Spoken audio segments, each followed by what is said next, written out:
The partition of India and Pakistan has been a much talked about event, and there have been too many books written on this subject.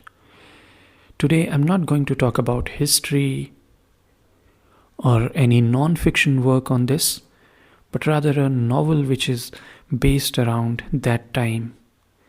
It's called Train to Pakistan, and it was written by Khushwant Singh.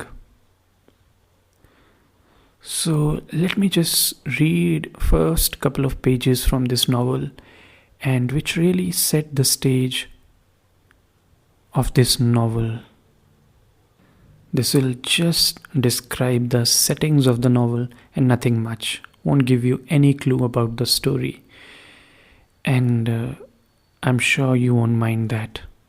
So let's start.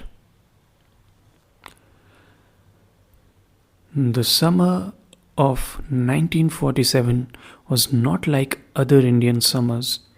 Even the weather had a different feel in India that year. It was hotter than usual and drier and dustier. And the summer was longer. No one could remember when the monsoon had been so late. For weeks, the sparse clouds cast only shadows. There was no rain. People began to say that God was punishing them for their sins. Some of them had good reason to feel that they had sinned. The summer before, communal riots precipitated by reports of the proposed division of the country into a Hindu India and a Muslim Pakistan had broken out in Calcutta, and within a few months the death toll had mounted to several thousand. Muslims said the Hindus had planned and started the killing. According to the Hindus, the Muslims were to blame. The fact is, both sides killed, both shot and stabbed and speared and clubbed, both tortured, both raped. From Calcutta, the riots spread north and east and west to Noakhali in East Bengal, where Muslims massacred Hindus, to Bihar, where Hindus massacred Muslims. Mullahs roamed the Punjab and frontier province with boxes of human skulls said to be those of Muslims killed in Bihar. Hundreds of thousands of Hindus and Sikhs who had lived for centuries on the northwest frontier abandoned their homes and fled towards the protection of the predominantly Sikh and Hindu communities in the east. They travelled on foot, in bullock carts, crammed into lorries, clinging to the sides and roofs of trains. Along the way, at fords, at crossroads, at railroad stations, they collided with panicky swarms of Muslims fleeing to safety in the west. The riots had become a rout. By the summer of 1947, when the creation of the new state of Pakistan was formally announced, 10 million people, Muslims and Hindus and Sikhs, were in flight. By the time the monsoon broke, almost 1 million of them were dead, and all of northern India was in arms, in terror or in hiding. The only remaining oases of peace were a scatter of little villages lost in the remote reaches of the frontier. One of these villages was Manomajra. Manomajra is a tiny place.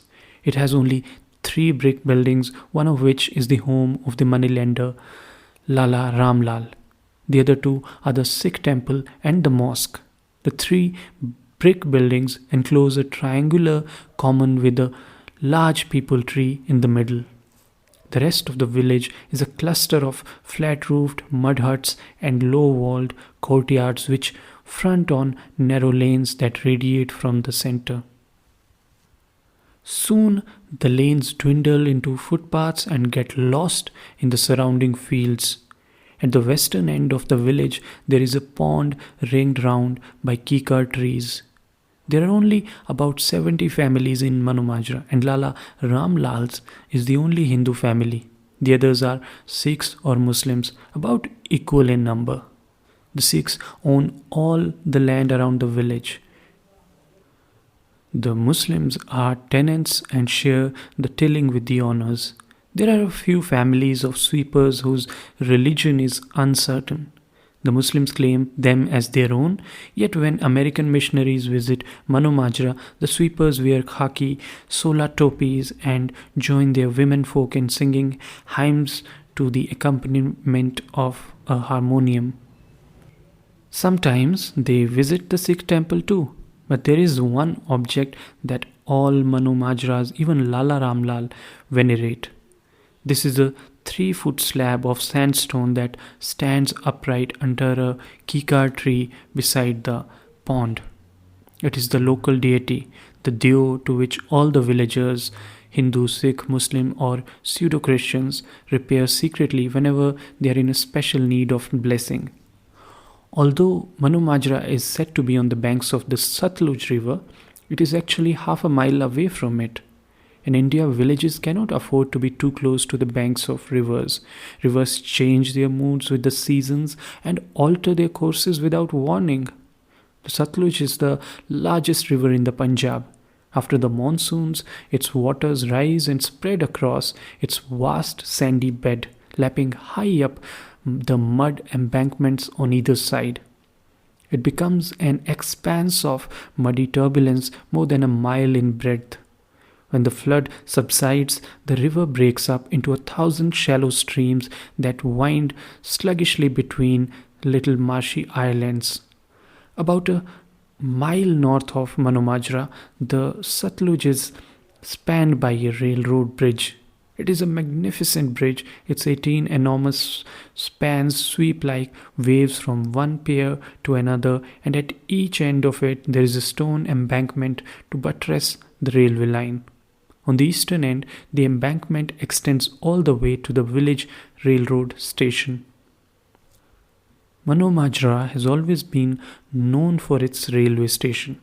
Since the bridge has only one track, the station has several sidings where less important trains can wait to make way for the more important.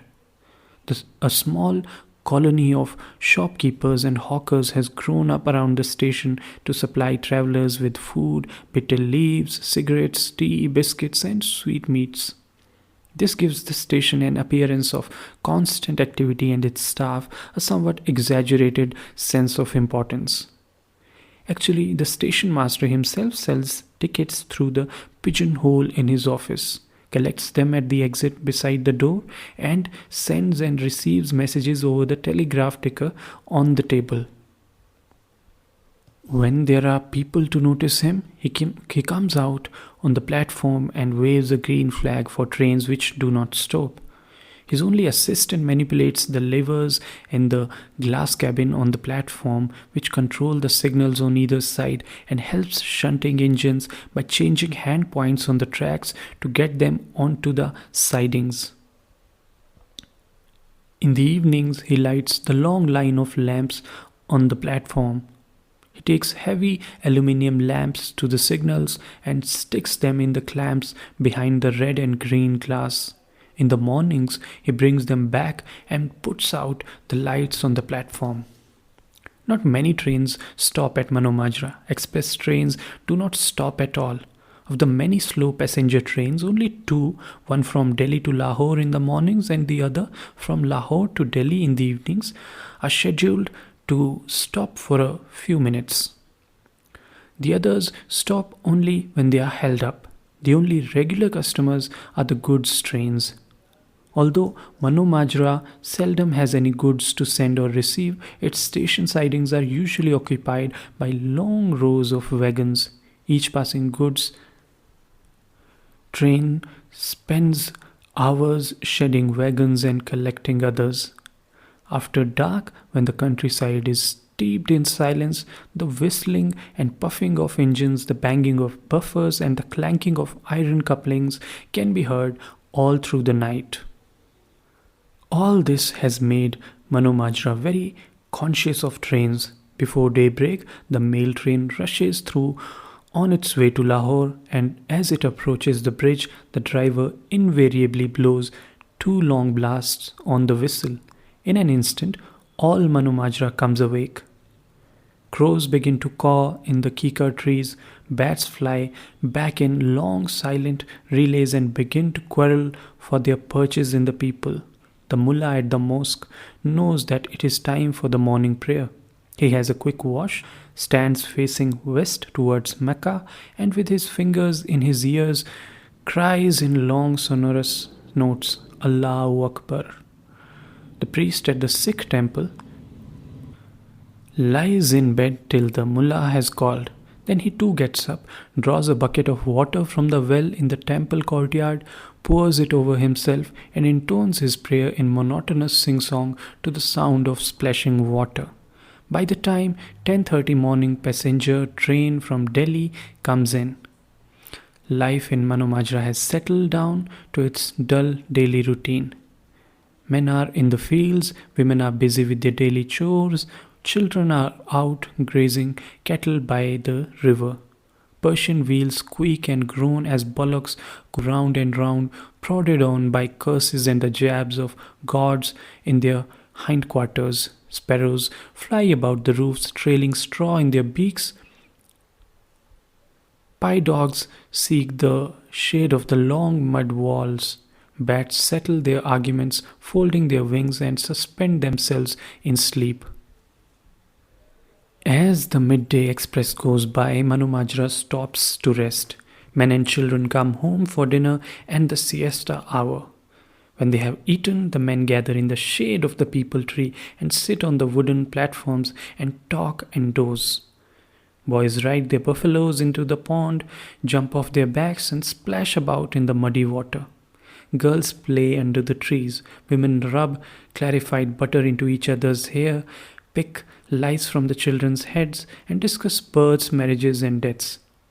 Even the evening passenger from Lahore comes in. Everyone gets to work again. The cattle are rounded up and driven back home to be milked and locked in for the night. The women cook the evening meal. Then the families foregather on their rooftops where most of them sleep during the summer. Sitting on their chapais, they eat their supper of vegetables and chapatis and sip hot creamy milk out of large copper tumblers and idle away the time until the signal for sleep. When the goods train steams in, they say to each other, "There is the goods train." It is like saying good night. The mullah again calls the faithful to prayer by shouting at the top of his voice, "God is great." The faithful nod their amens from their rooftops. The Sikh priest murmurs the evening prayer to a semicircle of drowsy old men and women. Crows caw softly from the kikar trees, little bats go flitting about in the dusk, and large ones soar with slow, graceful sweeps. The goods train takes a long time at the station, with the engine rumming up and down, the sidings exchanging wagons. By the time it leaves, the children are asleep. The older people wait for its rumble over the bridge to lull them to slumber. Then life in Mano Majra is stilled, save for the dogs barking at the trains that pass in the night. It had always been so, until the summer of 1947.